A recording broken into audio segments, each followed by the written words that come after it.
United Nations COP28 climate conference kicked off Thursday in Dubai, and delegates already agreed to a major deal. Nearly 200 nations created a loss and damage fund to help developing nations deal with the effects of climate change. Several countries have already pledged money. That includes $100 million from conference host United Arab Emirates and $245 million from the European Union.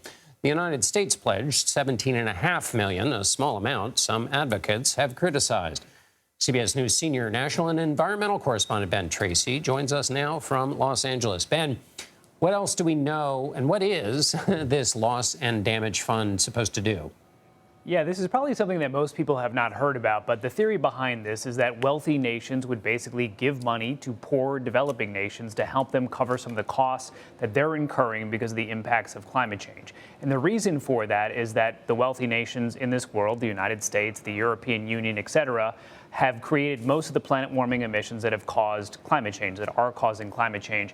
And these poorer countries are disproportionately impacted by it and don't really have the tools to either adapt or build out the infrastructure to withstand some of these natural disasters that they're now dealing with. One interesting thing here is the U.S. only agreed to this if these payments were voluntary, because they don't want them to be seen as an admission of guilt in that, hey, we caused these problems you're now having. So only time will tell how this is really going to play out, because there's a long history here of rich countries promising money and not delivering. And Ben, is the theory here not just, to help these countries which are in trouble, but also that if these countries aren't helped, it creates an exodus of refugees that then put other kinds of challenges on the rest of the world? Exactly. One of the big fears in the coming decades is what people are calling climate migration, where people basically have to flee where they live because either the seas are rising so fast that it's wiping them off the map literally, or places are getting so hot that they're just not fit for humans to live there anymore.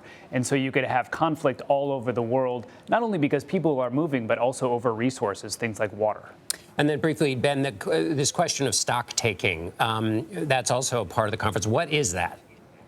So they call it the Global Stock Take, and this is basically a report card. This is saying, where are we on our progress towards our goals of the Paris Climate Accord, which was passed back in 2015, in terms of lowering our emissions? And spoiler alert, we are not on track. We are way off track. The goal there is to keep warming, preferably no more than 1.5 degrees Celsius. That's about 2.7 degrees Fahrenheit. A recent UN report said that we're on track to double that. We're on track for 3 degrees Celsius of warming. And just to put this all in perspective, scientists say we need to cut our emissions in half this decade by 2030. And a recent UN report says that emissions are actually predicted to rise by 9%. So, John, we got a lot of work to do. Going in the wrong direction. Ben Tracy in Los Angeles. Thanks a lot, Ben. Thanks, John.